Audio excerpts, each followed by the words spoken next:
Muito bem, nós estamos iniciando agora o estudo da primeira epístola de Pedro.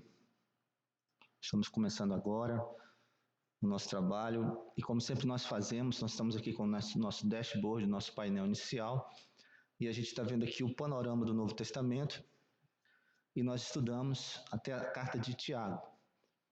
Chegamos de Colossenses a Tiago, pela graça de Deus, e hoje estaremos trabalhando a primeira epístola do apóstolo Pedro, certo? Uma carta que traz lições muito importantes para a nossa vida. Então, vamos lá. Como a gente sempre faz na abertura do nosso trabalho, a gente vai começando pelo tema e o verso central da carta, dessa carta de Pedro, que tem 5 capítulos. É uma carta que já é na parte conclusiva do Novo Testamento, né, naquela parte final. E as cartas de 1 Pedro, 2 Pedro e Judas, elas foram conhecidas durante muitos séculos na igreja cristã como cartas gerais ou cartas católicas, porque os destinatários dessa carta não são muito precisos, né, são elusivos. Então essa é uma terminologia usada durante muito tempo para essas cartas. Então o versículo chave de 1 Pedro é esse que está em 1 Pedro 1,3. Logo no início da carta, Pedro diz o seguinte: é uma doxologia, uma adoração. Diz assim: bendito seja o Deus e o Pai de nosso Senhor Jesus Cristo. Conforme a sua grande misericórdia, ele nos regenerou para uma esperança viva por meio da ressurreição de Jesus Cristo dentre os mortos. Então esse pode ser um verso-chave para nós compreendermos a intenção por trás do apóstolo Pedro ao escrever essa carta para os seus destinatários.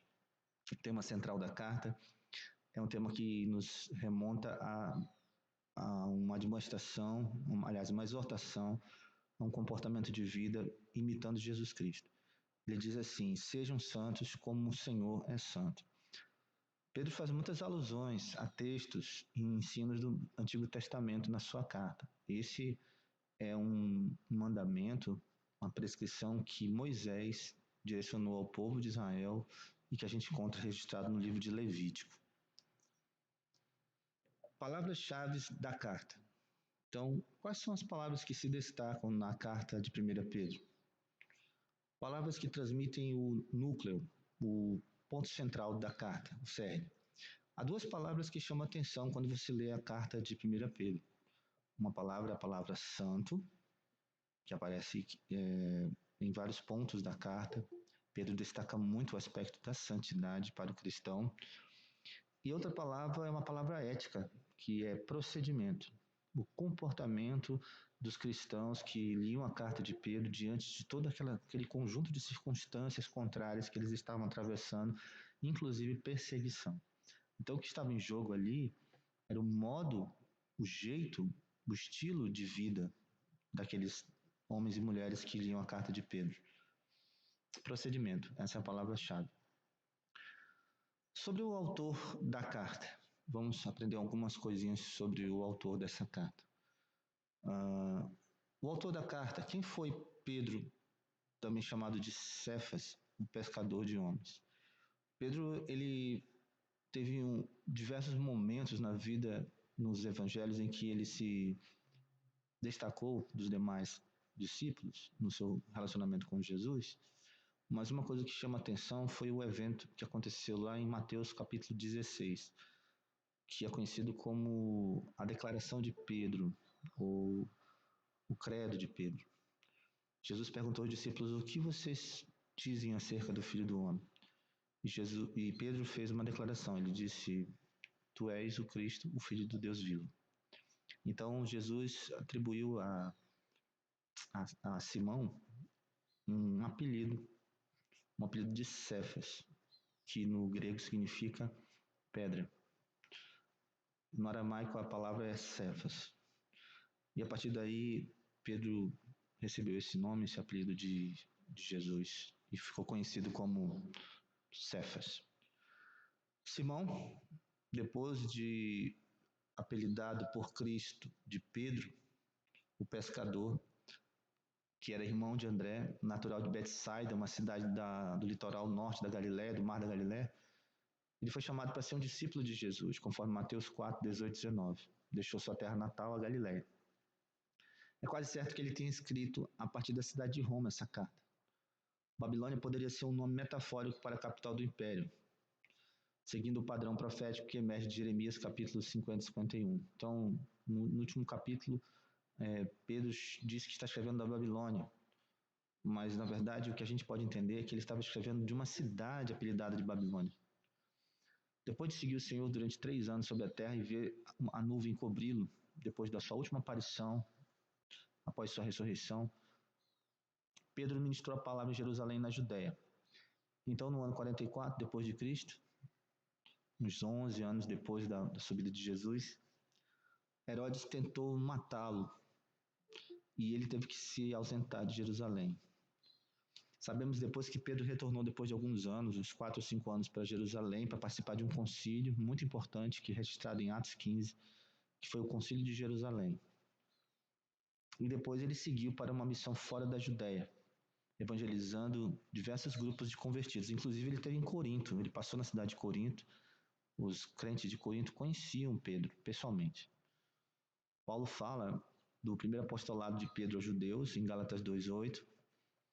E depois a gente percebe ao longo das cartas de Paulo que Pedro ele transitou ao longo das cidades e das sinagogas na Ásia e em outros locais. E a carta de 1 Pedro ela é direcionada a várias regiões da Ásia, Ponto, Galácia, Capadócia, a própria Ásia Menor e a Bitínia, certo? Então Pedro ele foi um missionário muito viajado. E sobre a questão da personalidade de Pedro?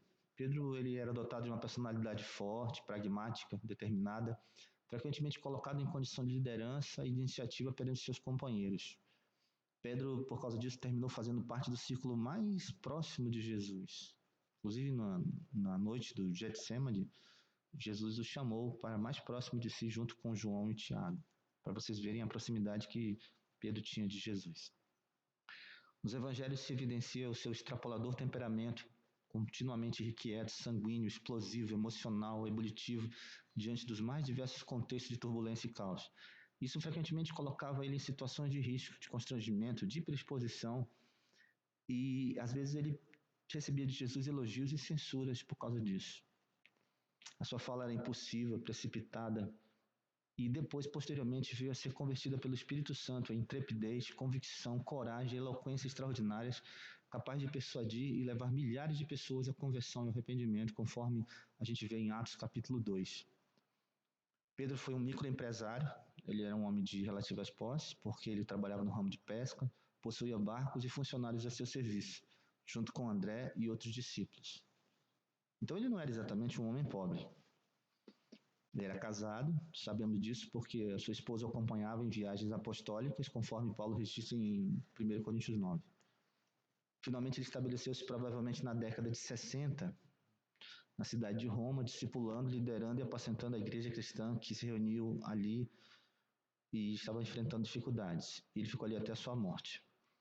A tradição cristã relata que Pedro foi martirizado em Roma por ordem do imperador Nero no ano de 65 Anno Domini, e ele morreu de uma forma terrível. Ele foi crucificado de cabeça para baixo. Um homem já idoso, né? Sofreu uma morte muito violenta. Inclusive, isso cumpre uma profecia de Jesus acerca da sua morte que está registrado em João capítulo 21. Então esse foi o homem que escreveu a carta, Pedro.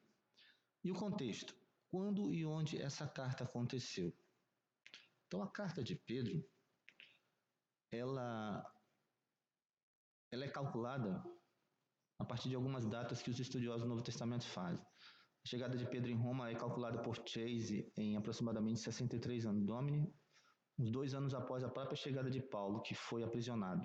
Então Paulo foi preso, levado para Roma em 61, e em 63 Pedro chega em Roma.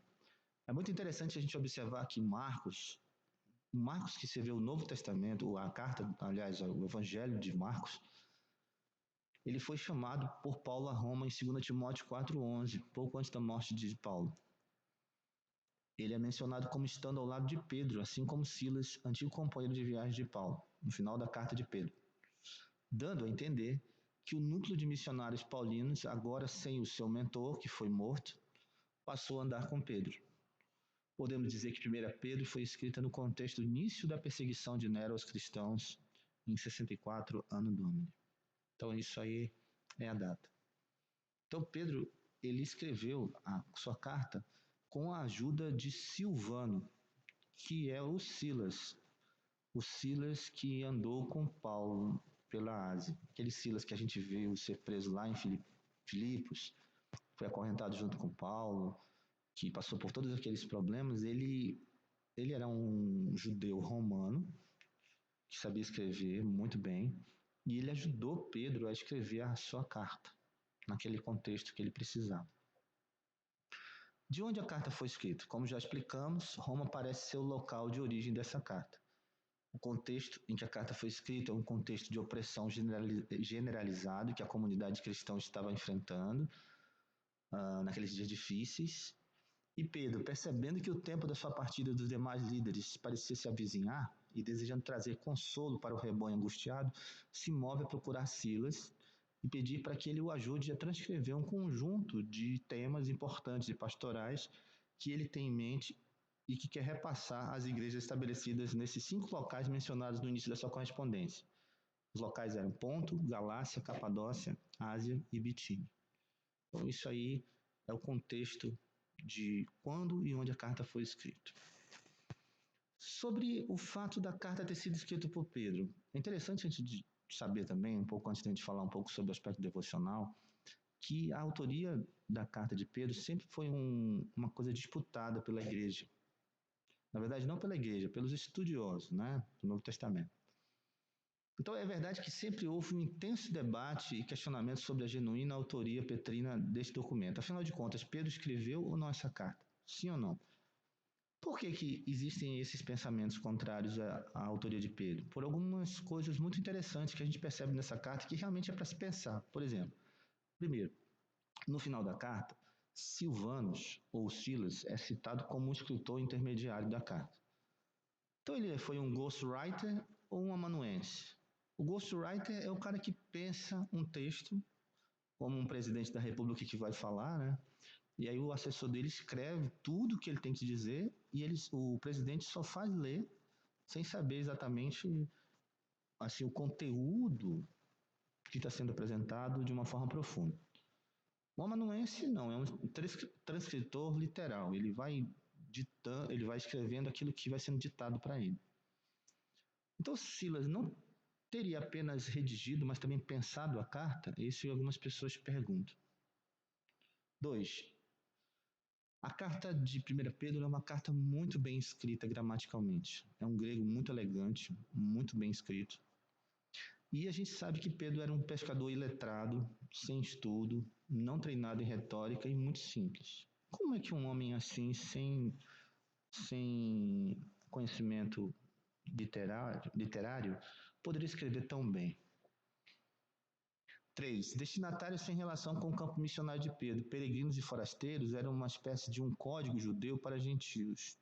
Quando Pedro chama os seus leitores de peregrinos e forasteiros, ele não está falando com uma comunidade judaica da diáspora, ele está falando para gentios, conforme o modo como os judeus falavam. 4. O contexto sugere uma perseguição e sofrimento geograficamente localizados e circunscritos a Roma, e não ao império todo. Só que Pedro disse que os irmãos lá da região da Ásia também estavam sofrendo perseguição. Então esses são os aspectos negativos, né, contrários à autoria de Pedro. E os aspectos positivos? Sobre os aspectos favoráveis a Pedro ter escrito a carta, existem muitas evidências externas favoráveis, como, por exemplo, essas pessoas aí, ó, Irineu, Tertuliano, Clemente de Alexandria, Orígenes e o próprio historiador Eusébio testemunharam que foi Pedro que escreveu a carta. Em segundo lugar, algumas evidências internas favoráveis também muito fortes. Por exemplo, inicialmente, a obra capacitadora do Espírito Santo nos tira da carta. Quando a gente fala que Pedro era uma pessoa analfabeta, sem conhecimento do grego, e ele escreveu um grego muito bom, A pergunta que a gente faz como crente é o seguinte: Deus pode capacitar as coisas impossíveis a serem feitas? Sim. Como o discurso que ele fez lá em Atos 2, que as pessoas ficaram perplexas, sabendo que eles eram galileus e letrados, como eles estavam falando em várias línguas ao mesmo tempo. O Espírito Santo capacitou eles a fazer uma coisa extraordinária. Uma pessoa que não sabe falar inglês, pregar em inglês. Uma pessoa que não sabe falar chinês, pregar em chinês. O Espírito Santo pode capacitar uma pessoa a fazer isso. Outro argumento favorável é que os galileus eles eram bilíngues, eram acostumados a falar em aramaico e grego. Era algo comum na região. Terceiro, que Silvano foi um amanuense de forte influência paulina, mas ele era submisso à orientação de Pedro. Então Pedro foi dizendo as coisas e Silvano foi escrevendo. Simples. Outra coisa também, o dom apostólico, pastoral e de liderança agindo sobre Pedro. O dom apostólico e pastoral de liderança capacitou Pedro a escrever a carta. Em último lugar, o fato de João Marcos estar com Pedro. A igreja compreende que João Marcos teve seu evangelho escrito sob a orientação descritiva de Pedro. Marcos é mencionado na carta. Então, a pessoa que escreveu a carta é uma pessoa que conhecia Marcos, que convivia com Marcos e andava com Marcos. E Marcos, a gente sabe que o evangelho de Marcos foi fortemente influenciado por Pedro. Então, esses argumentos são favoráveis ao fato de que Pedro escreveu a carta, certo? E eu acredito que Pedro escreveu a carta. Esse é o meu pensamento. Alvos e objetivos da carta. A carta de Pedro, ela tem muita familiaridade com a lei e os profetas do Antigo Testamento. Quando você lê a carta de Pedro, você vê muitas citações ao Antigo Testamento.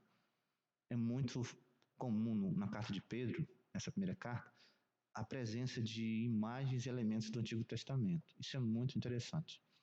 O propósito da carta. A primeira epístola de Pedro é uma carta de Pedro aos fiéis que tinham sido dispersos por todo o mundo antigo e estavam sob intensa perseguição. Pedro realmente entendia o que era ser perseguido. Ele foi espancado, ameaçado, punido e preso por pregar a palavra de Deus.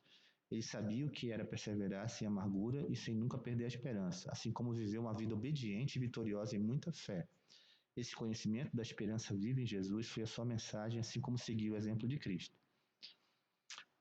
O objetivo central dessa carta é o seguinte: ampliar e relembrar o povo de Deus acerca de sua verdadeira identidade em Cristo Jesus.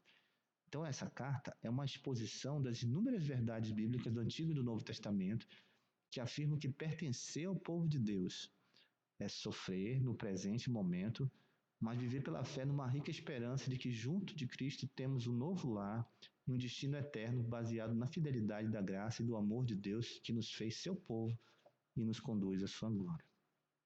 O objetivo de Pedro ao escrever sua epístola eram dois objetivos centrais.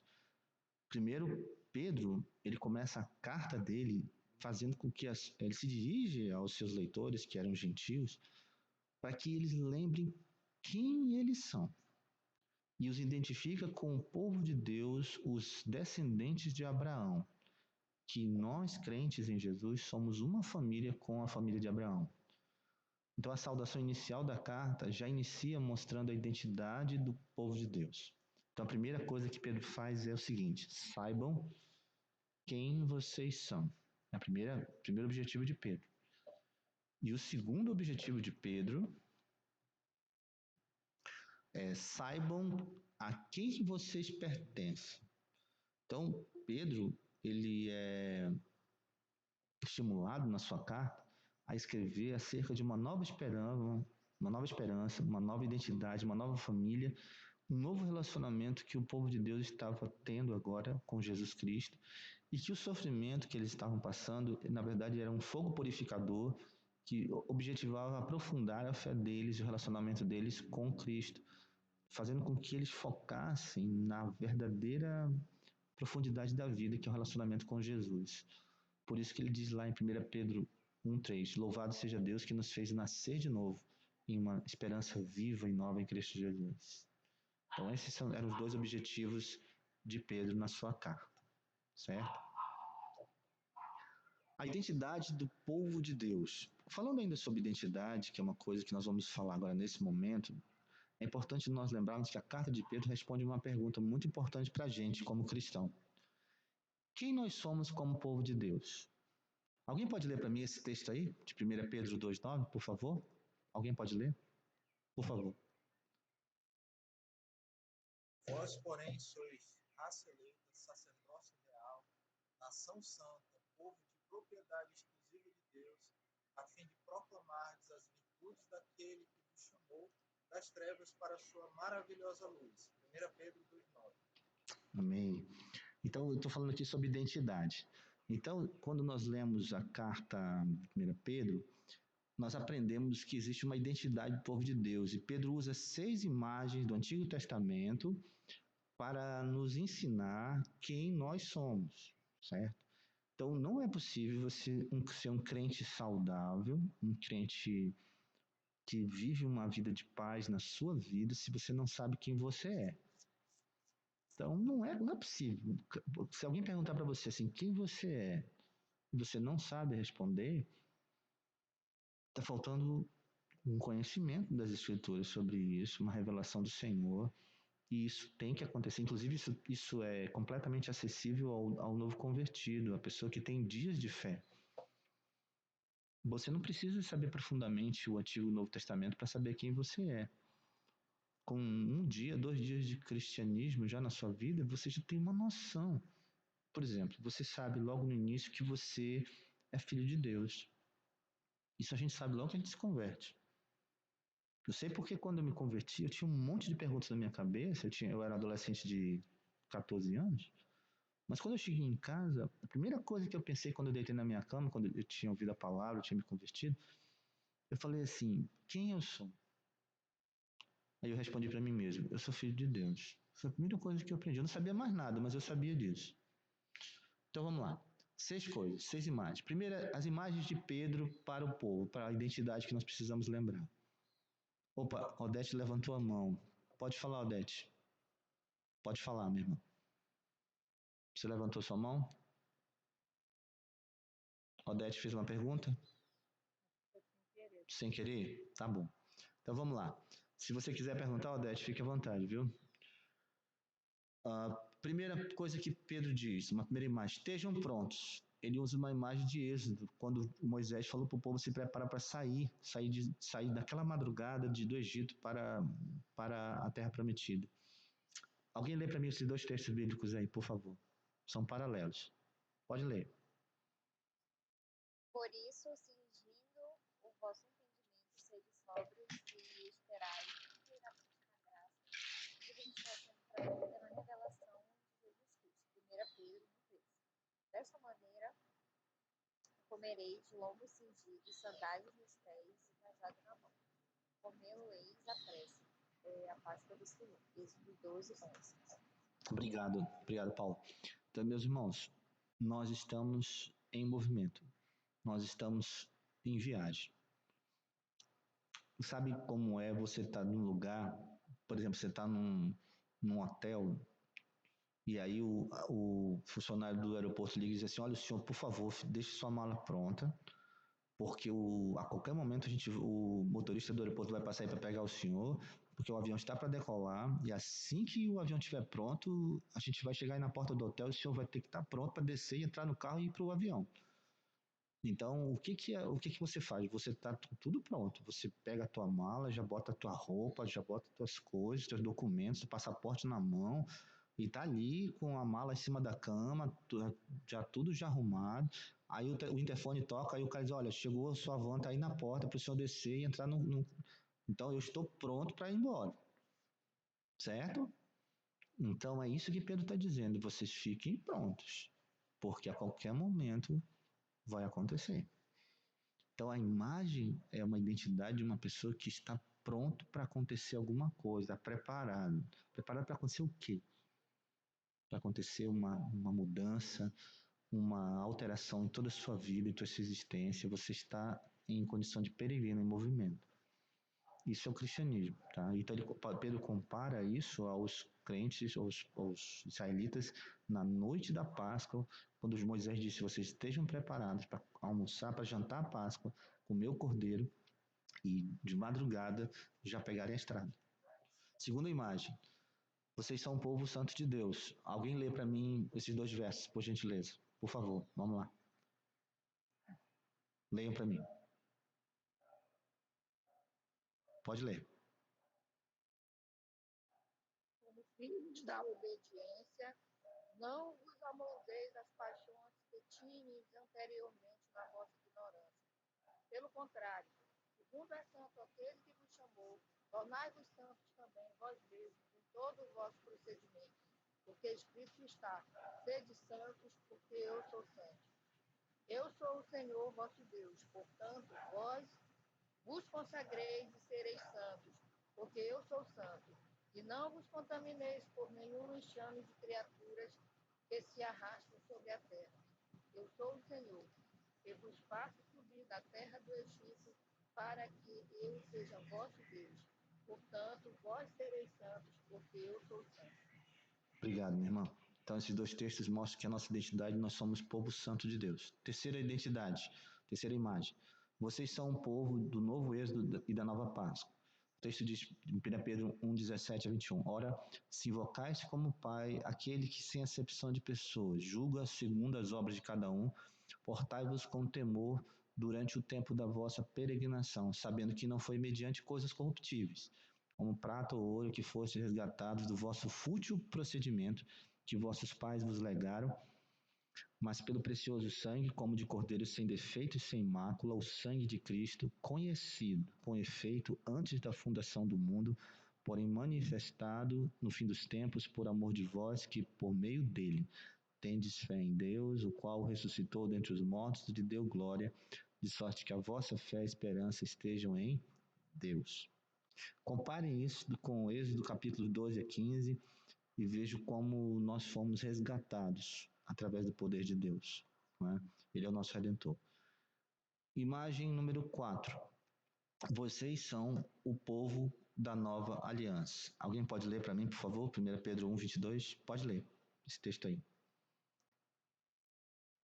Tendo purificado a vossa alma pela vossa obediência à verdade, tendo em vista o amor fraternal, não fingindo, amai-vos de coração uns aos outros ardentemente, pois fostes regenerados não só de semente corruptível, mas de incorruptível, mediante a palavra de Deus, a qual vive e é permanente. Pois toda a carne é como a erva, e toda a sua glória como a flor da erva. Seca-se a erva e cai a sua flor. A palavra do Senhor, porém, permanece eternamente. Ora, esta é a palavra que vos foi evangelizada. 1 Pedro 1, 22 a 25. Obrigado. Esses textos, essa doutrina é tirada de Isaías 40 e Jeremias 31. Pedro está falando aqui de novo nascimento, de regeneração. Ele está ensinando que nós fomos regenerados pelo poder da palavra de Deus. Então, se você hoje é um crente, você é regenerado, você nasceu de novo, isso não foi por emoção, não foi pela força da sua vontade, pela sua bondade. A Bíblia está ensinando aí em 1 Pedro 1, 22 a 25 que você foi regenerado pelo poder da palavra de Deus. A palavra de Deus é esse daqui, ó. Isso aqui é a palavra de Deus, é a Bíblia. Você foi exposto ao evangelho da salvação e então você foi regenerado por esse poder. É isso que Pedro está ensinando, tá bom? Imagem número 5. Vocês são um novo templo construído sobre a fundação verdadeira e perfeita que é Cristo Jesus, a pedra angular. Então, eu não vou ler esse texto todo para a gente ganhar tempo, mas Pedro está falando aí o seguinte, que Jesus é a pedra angular, que foi rejeitada. A pedra que os construtores rejeitaram, essa veio a ser a principal pedra angular, pedra de tropeço e rocha de ofensa. São estes os que tropeçam na palavra, sendo desobedientes, para o qual também foram postos. E no Velho Testamento, em Isaías 28, 16, e no Salmo 118, 22, 23, os profetas e salmistas, eles falaram que Jesus seria a pedra que seria repudiada, rejeitada pelos construtores, pelos líderes de Israel, mas que essa pedra seria a pedra onde Deus iria construir sua igreja. Então, 1 Coríntios 3, 10 e 11, Paulo diz o segundo: segundo a graça de Deus que me foi dada, lancei o fundamento como prudente construtor e o outro edifica sobre ele. Porém, cada um veja como edifica, porque ninguém pode lançar um outro fundamento além do que já foi posto, o qual é Jesus Cristo. Jesus Cristo é o único fundamento, é a pedra angular, a pedra fundamental, certo? A construção das casas no templo dos egípcios e de todo o mundo antigo era diferente do que acontece hoje na construção moderna. Hoje, um prédio de 50 andares, 30 andares, ele é distribuído ao longo de toda a fundação do prédio.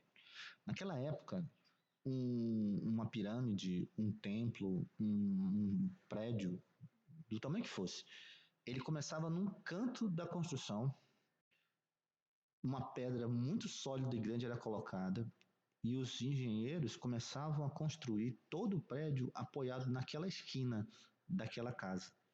Então, os tijolos, as fundações, elas eram todas apoiadas em cima de uma pedra que ficava numa esquina.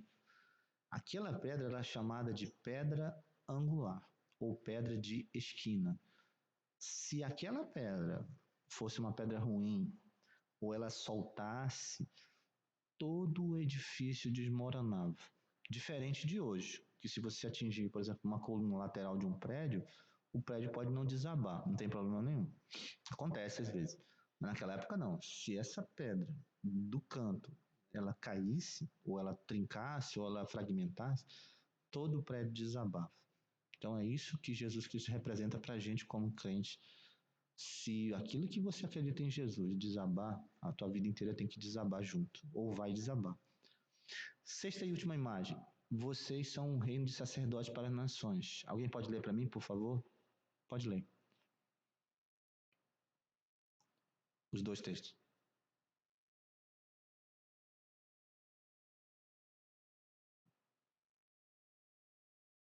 Vós, porém, sois raça eleita, sacerdócio real, nação santa, povo de propriedade exclusiva de Deus, a fim de proclamar as virtudes daquele que vos chamou das trevas para a sua maravilhosa luz.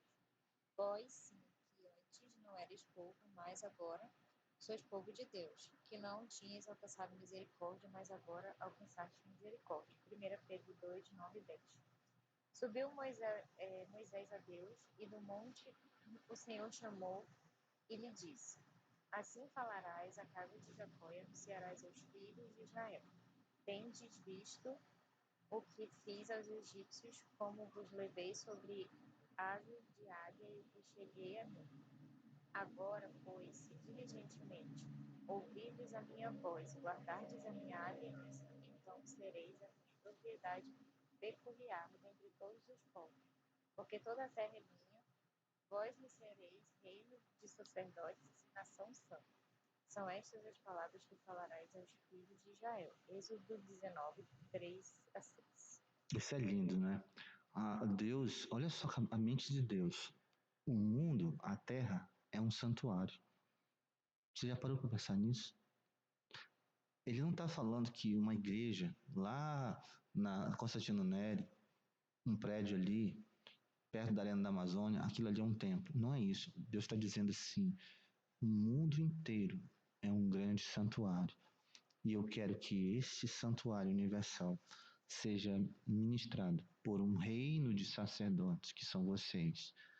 E a terra inteira é minha, e vocês serão uma nação santa.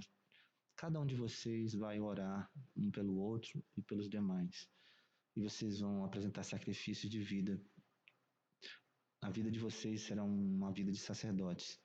Vocês serão uma nação de sacerdotes, governados por um rei sacerdote, que é o meu filho Jesus Cristo. Esse é o plano de Deus, tá bom? E Ele quer que a gente evangelize e leve outras pessoas a se tornarem sacerdotes como nós. Esse é o plano de Deus para a nossa vida. A obra da Trindade. Queria avançar um pouco mais aqui no nosso tempo. Pedro, em 1 Pedro 1 e 2, ele fala sobre a obra da Trindade. O texto bíblico diz assim: Pedro, apóstolo de Jesus Cristo, aos eleitos que são forasteiros da dispersão no Ponto, Galácia, Capadócia, Ásia e Bitínia, eleitos. Isso é a palavra central aqui. Segundo, primeiro, a presciência de Deus Pai. 2, em santificação do Espírito. 3, para a obediência e a aspersão do sangue de Jesus Cristo. Graça e paz vos sejam multiplicados. Então Pedro está aqui falando da obra da Trindade, de um Deus trino, que tem três pessoas em seu ser: Pai, o Filho e o Espírito Santo.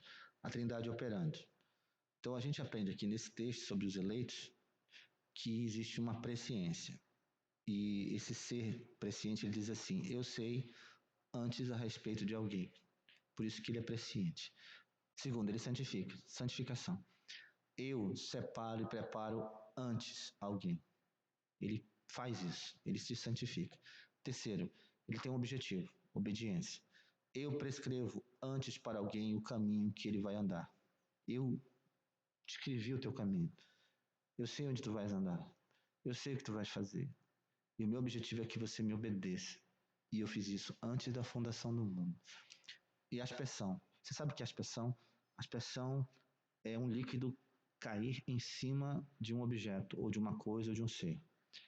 A aspersão era uma ação muito comum realizada pelos sacerdotes. Isso no Velho Testamento, todo judeu sabia disso, que estava associado à questão do sangue que caía sobre uma pessoa ou um altar. E ele estava fazendo uma alusão ao derramamento de sangue da vítima no altar, a aspersão desse sangue sobre o altar. E ele estava fazendo uma alusão ao fato do Calvário, quando o Cordeiro de Deus, Jesus Cristo, faria uma aspersão, não sobre madeira, não sobre o solo, mas sobre seres humanos. Eu defino antes sobre quem o sangue vai cair, e não só cair. Quando ele cai, ele protege. Isso tudo antes dos anjos existirem, antes das montanhas existirem, antes do universo, do mar, de tudo existir. O sangue caiu. Como é possível isso? Como é possível isso? A obra da redenção. Há vários elementos que nos fazem pensar sobre a obra completa redentiva de Deus. Vou citar aqui alguns e definir para vocês, para depois vocês estudarem e pesquisarem na Bíblia isso. Eu queria que alguém pudesse ler para mim, não eu. Alguém lê para mim, por favor? Vai lendo aí para mim. Graça soberana e aí o conceito. Por favor, alguém lê para mim. Pode ler, Rafael. Soberana, Deus salva pecadores. Eleição, Deus escolhe pela graça. Expiação, Deus adquire em Cristo.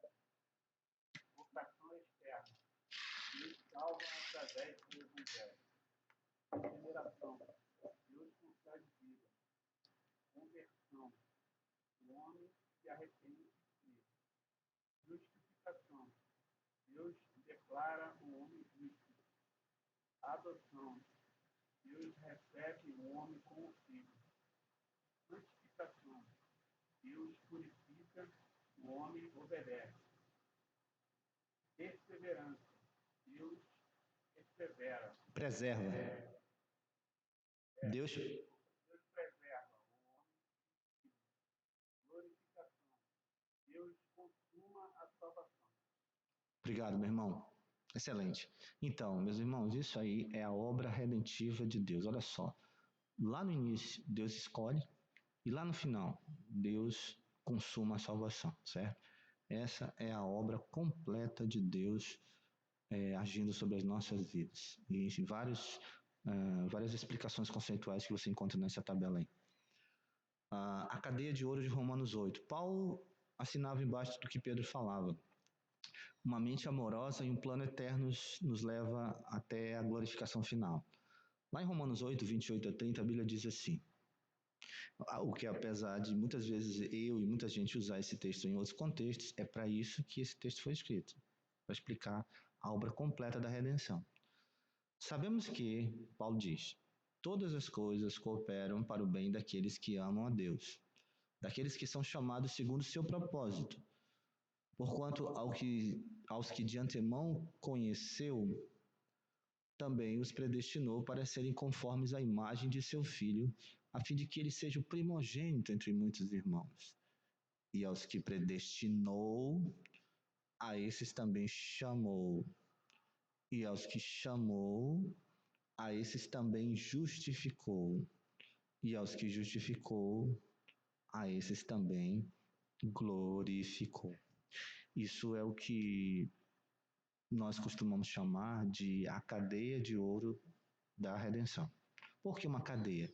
Porque são elementos interligados entre si, que têm um começo e têm um fim, certo? É uma cadeia. E uma mente amorosa e um plano eterno planejaram, idealizaram isso antes da fundação do mundo. Esses 5 elementos aí aparecem aqui no versículo. Um grupo de pessoas foi pré-conhecida e então foi predestinada e depois foi chamada e depois foi justificada e finalmente será ou já foi glorificados. Porque o verbo aparece aí no passado, aí no texto bíblico de Romanos 8. Glorificar vai acontecer quando você ressuscitar dos mortos. Você vai morrer, você vai ser sepultado, o seu corpo vai deteriorar, vai virar pó, os anos vão se passar, as pessoas vão até esquecer o seu nome, a não ser seus familiares. E depois de muitos anos, você vai ressuscitar. Você vai ser glorificado. Só que Paulo diz assim, que isso já aconteceu na sua vida. Você já foi glorificado. Como é possível isso? Se eu ainda estou aqui ainda. Como é possível isso? Então isso é uma cadeia. E na mente de Deus não existe ontem, hoje e amanhã. Para Deus o dia é eterno. Para Deus um dia é como 1000 anos e 1000 anos como um dia. Para você não. 10 anos para você é muito tempo. Se alguém chegar com você e falar assim, olha, você vai pagar esse apartamento 30 anos, você fala assim, poxa, 30 anos é muito tempo para pagar um apartamento. Pois é, mas para Deus 30 anos, ele faz assim, ó, num estalo. Mas para a gente não. Para nós o tempo conta. Mas para Deus, que é eterno, o tempo não significa nada. O tempo é uma coisa insignificante para o eterno. Então, antes da fundação do mundo, Deus te conheceu. Você foi conhecido por Deus. Isso é muito importante você entender isso. E porque Deus te conheceu, Ele te predestinou. Então, primeiro Deus te conheceu, e então Ele te predestinou. E porque Deus te predestinou, Ele te chamou eficazmente. Não apenas te chamou externamente, você não apenas ouviu o Evangelho, você aceitou o Evangelho. E você foi regenerado por causa disso. E aí, por causa disso, você foi justificado. Você foi declarado justo, não sem culpa. Deus não está dizendo que você não errou, que você não é culpado e não merece o inferno. Ele está dizendo que apesar de você ser culpado, apesar de você merecer o inferno, ele te declara justo em Cristo Jesus. E por causa disso, um dia você vai morrer. E aí você vai ser sepultado. E aí você vai ser ressuscitado. E aí você vai ser glorificado em Cristo Jesus. E vai passar a eternidade com Cristo Jesus. Isso é o plano eterno de Deus, tá bom? Então Deus planejou isso para você antes da fundação do mundo, antes de você existir. 1 Pedro 1, verso 1 e 2 diz que isso já aconteceu, tá bom? Isso é uma coisa que tem que consolar o nosso coração e encher a nossa vida, certo? Então isso é muito importante de ter esse conceito, essa ideia na nossa mente, porque Pedro, ao longo da carta, ele desenvolve esse pensamento, mostrando para os crentes lá da sua carta que apesar de toda a angústia que eles estavam atravessando, que havia um plano eterno em andamento, tá bom? O sumário da nossa aula de hoje, né, que nós estamos encerrando, caminhando para o encerramento. O que nós aprendemos na nossa aula de hoje? Um resumo das principais lições absorvidas. Eu queria que alguém lesse para mim, por gentileza. Alguém pode ler, por favor? Hoje nós aprendemos algumas lições importantes sobre 1 Pedro. Alguém pode ler, por gentileza? Deus amou e planejou a redenção humana na eternidade. Primeira carta de Pedro trata de nos lembrar do amor eterno de Deus, do propósito eterno do Deus triuno, Pai, Filho e Espírito Santo, e nos escolher, redimir e nos santificar para sermos seu povo. A carta de Pedro fala de identidade. O povo de Deus é um povo identificado por seu relacionamento único com Deus, pode ter sido escolhido e purificado e separado. Como saber quem sou? Para saber quem sou, Pedro ensina, precisamos, saber que Deus é. Quem Deus é? Desculpe. Quem Deus é? Dois, saber de onde viemos e o que éramos. Três, compreender o que Deus fez por nós. Quatro, entender que Ele nos transformou finalmente. Cinco, para que propósito Ele fez isso, dando à nossa vida um novo sentido. Amém. A carta de Pedro consola no sofrimento. A carta é um testemunho de consolação para todos aqueles discípulos e servidores de Jesus Cristo. Uma carta profundamente ética, que fala de comportamento, atitudes e opções, estilo de vida em todas as esferas multidirecionais da vida. No trato com o patrão e os vizinhos, no relacionamento com os filhos e familiares, no casamento e nas relações entre marido e esposa, diante dos perseguidores e dos que questionam nossa fé. A carta de Pedro nos estimula a seguir as pegadas de um professor e um modelo.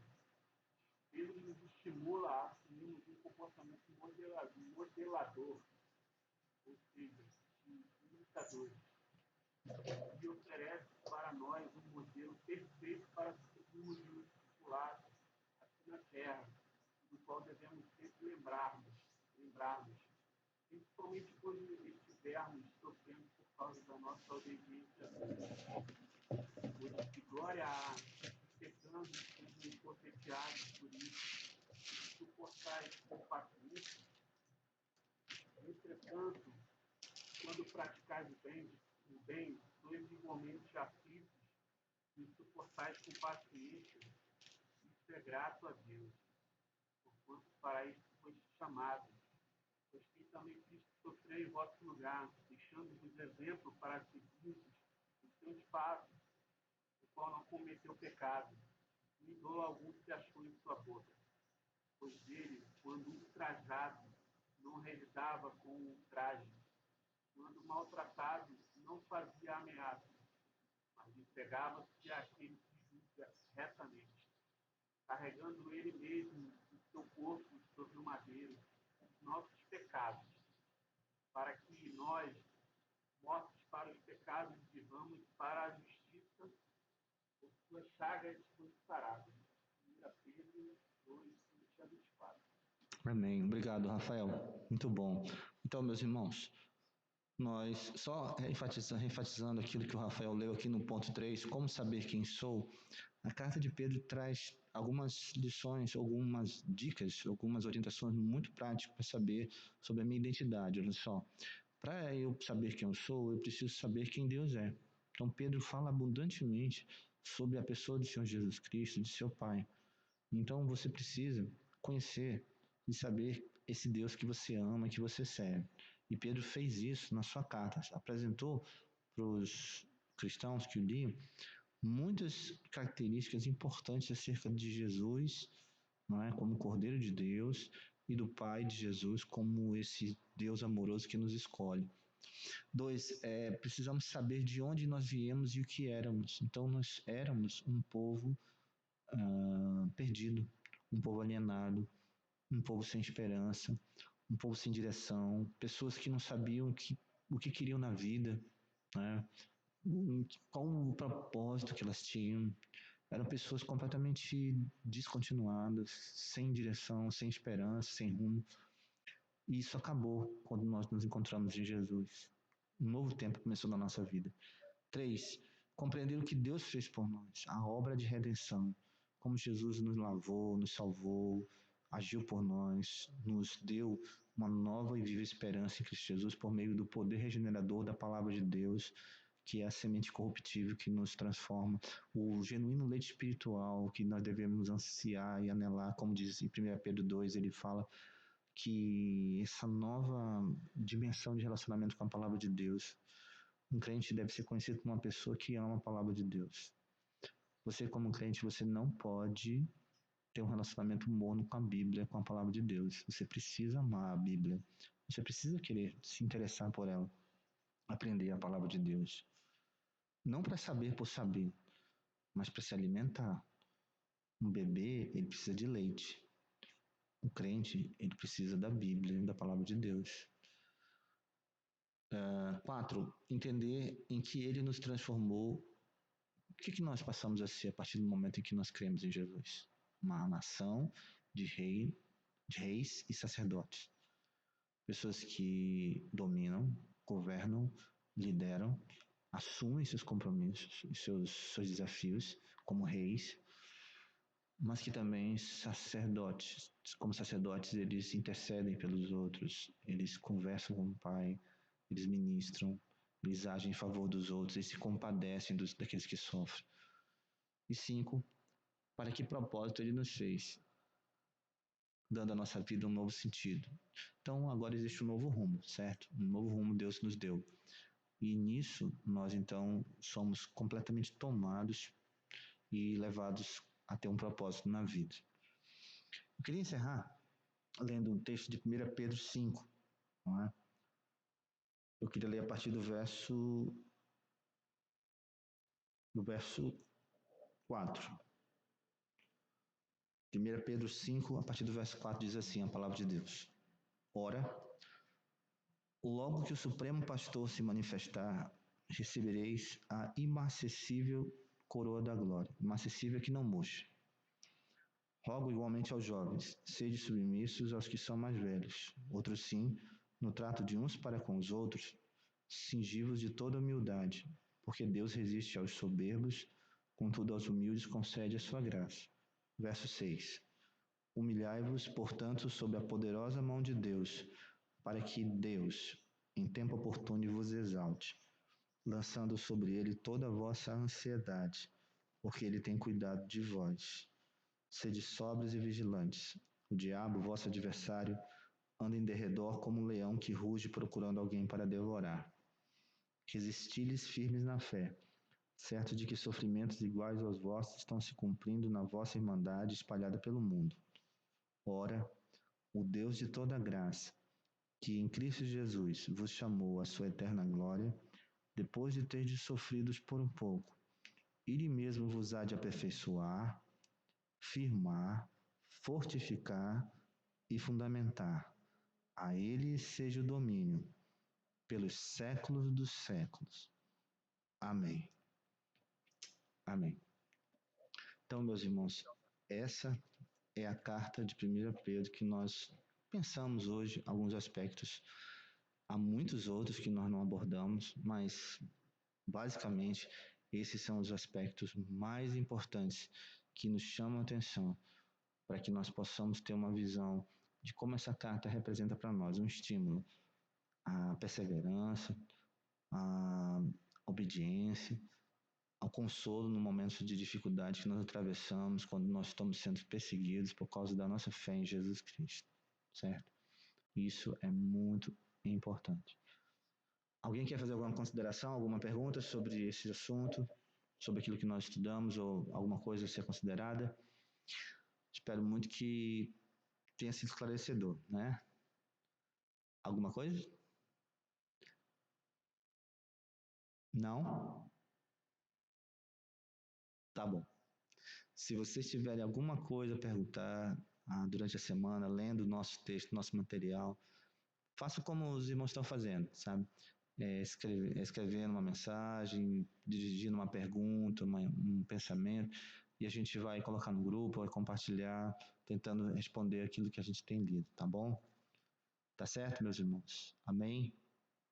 Amém? Tá bom. Eu vou pedir para o José orar por nós. Pode ser, José?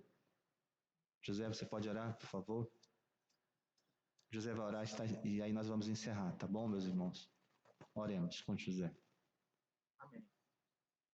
Senhor Deus, amado, querido Pai, graças te damos, Senhor Deus, mais esse dia de vida que nós temos, debaixo da tua graça, da tua misericórdia e do teu amor. Te agradecemos também, Senhor, por esse tempo precioso que estivemos aqui, Pai, aprendendo mais sobre a tua palavra, mais especificamente sobre a carta de 1 Pedro, Senhor. que a tua palavra, Pai, floresça em nossos corações, Senhor. Traga vida aos nossos corações, meu Pai.